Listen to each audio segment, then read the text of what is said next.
We've received quite a bit of interest in my Free to Be workshop, so to that effect, beneath this video is a link that will give you a description for the workshop, and we've also included a special discount. So if that's something you would be interested in, I would invite you to click that link, and I hope that you would find the course to be quite beneficial.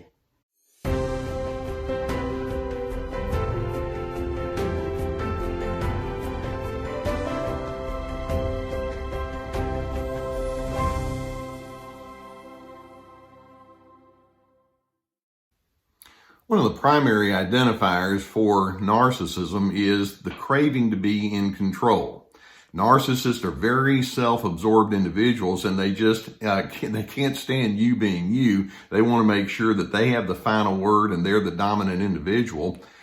Let's pull back just a moment and recognize that a certain amount of control in life is not only not bad, but it actually can be a good thing.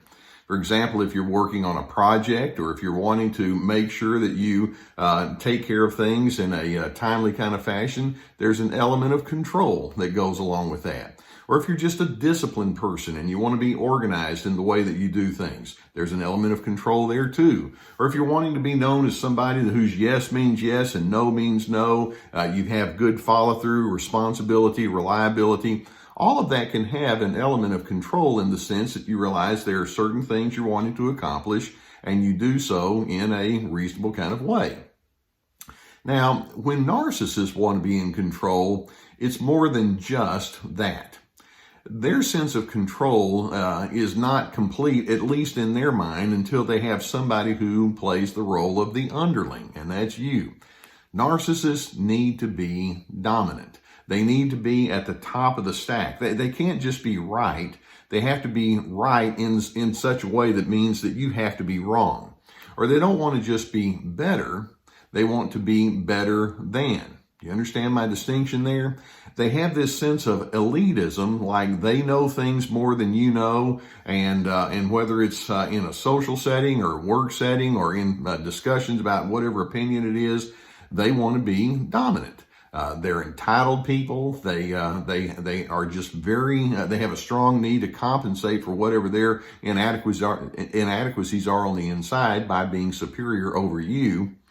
And as you try to understand the whole nature of narcissism, I'm hoping that you can see that in doing so, these individuals actually, not only do they create difficulty for you, but they actually create difficulty for themselves, and they inhibit themselves from having a deeper and richer form of life. In other words, their need for dominance binds them. It holds them back. It puts them in a type of bondage to the extent that they don't know life very well. Think about it this way. When a person has a need for dominance, it inhibits them from being able to have moments of tenderness and warmth. That's what healthy people aim for. Or when a person has to have dominance, there's a cost in the sense that they're unable to be open, and as a result, they're not really known very well, nor do they really want to know you at a deep level. Having this need for dominance means that they find relationship depth to be elusive. They don't care about developing a knowing spirit between you and them. It's just like, what can you do for me, and how can I help? How can I get you to help me along on whatever it is that I have on my particular agenda? Having a need for dominance means that they are cut off basically from having what I call a transcendent approach toward life. In other words, there's something bigger than just me going on here. I want to plug into a sense of meaning.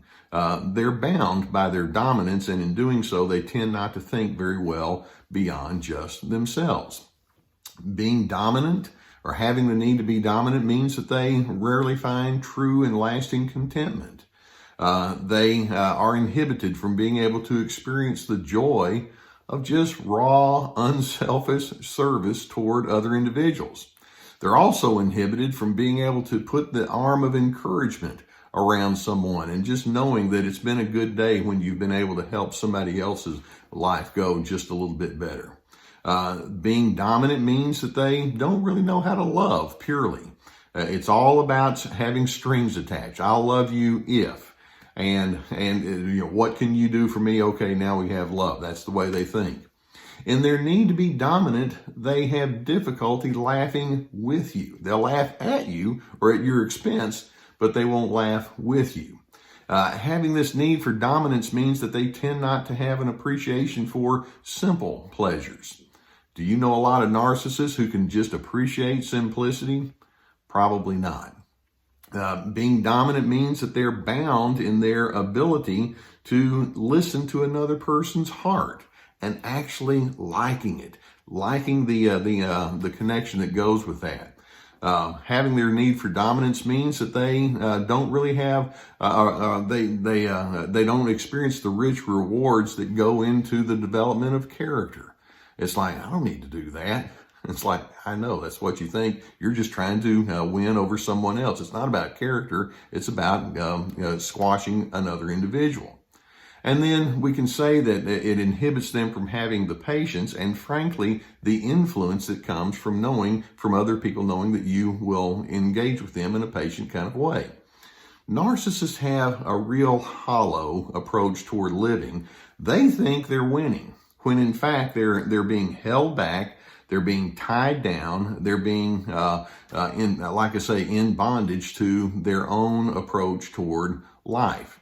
Whatever victory they think they have over you, it's empty.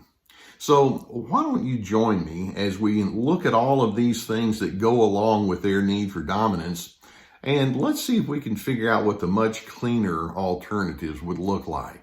Remember my mantra, Dr. C, DRC stands for dignity, respect, and civility. The narcissist will see other individuals as a tool to be used. My alternative is to see another person's humanity. Narcissists will be chronically stubborn. My alternative is, let's learn how to be flexible, pliable. Narcissists are chronically critical. We can choose instead the alternative of encouragement. Narcissists tend to have a jaded and a negatively minded approach toward other individuals. How about if we choose the alternative of being optimistic, looking for the good in people and circumstances? Narcissists, because of their dominance, tend to have a lot of irritability. There's a chronic undertow of agitation they operate with. My alternative is, I wonder if we can approach one another with a sense of patience and having a calming presence toward other individual. Narcissists will bring with them a blustery and a strife-producing way of living. My response is, let's have a civil reaction to one another, creating coordination instead. Narcissists, because they have to be dominant, easily hold grudges. They're scorekeepers. My alternative is, if necessary, I'm willing to forgive or show tolerance toward people that have done wrong. Narcissists they operate heavily with an attitude of exclusivity.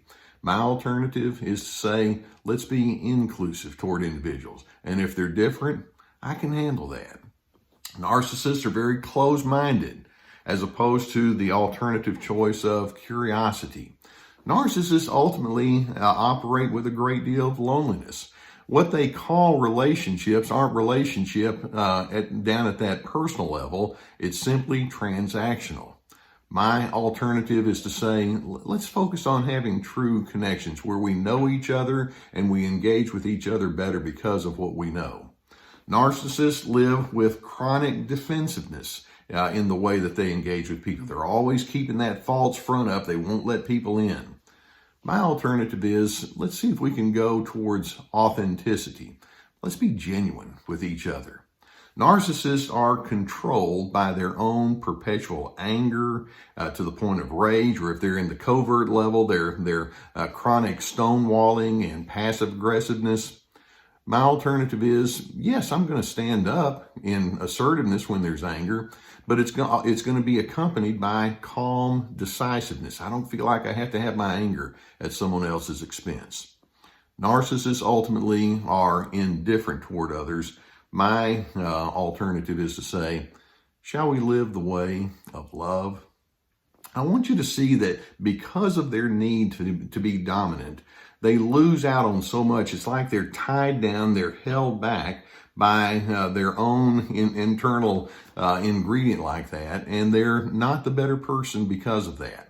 And one of the things that I'm hoping for you is, rather than just pushing back and before you know it, you're caught in their game, is to say, I see it, I'm onto it, I know what my better alternative is, I want to have control in a healthy sense, but I just don't feel the need to control another individual. And in doing so, it positions you to have these much cleaner alternatives. So let's just recognize dominant people ultimately are in bondage of their own making. Their whole way of life consists of a misguided understanding of what the meaning of a good life is. My response to all of that is, I choose not to live in that kind of bondage.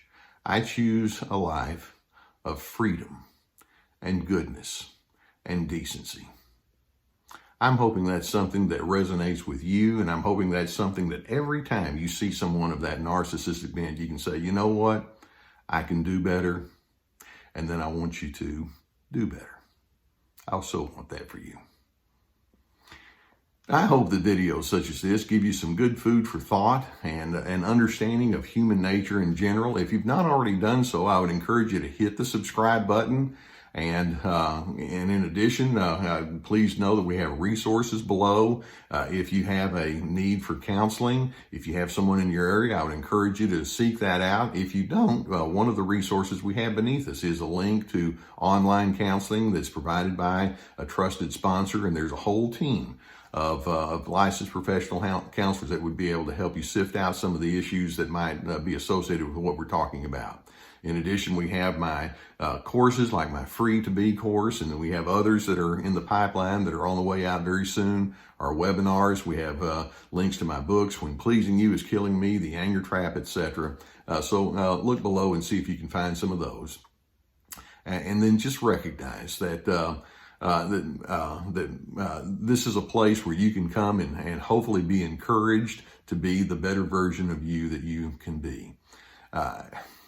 It pains me when I see narcissists thinking that they're winning when they go into that dominant route. And when I look at that, I'm thinking, well, you're being bound from the inside out. And I'm hoping that you'll join me, as I said, in being a person of decency and steadiness, and ultimately one who's able to consistently live inside your place of peace.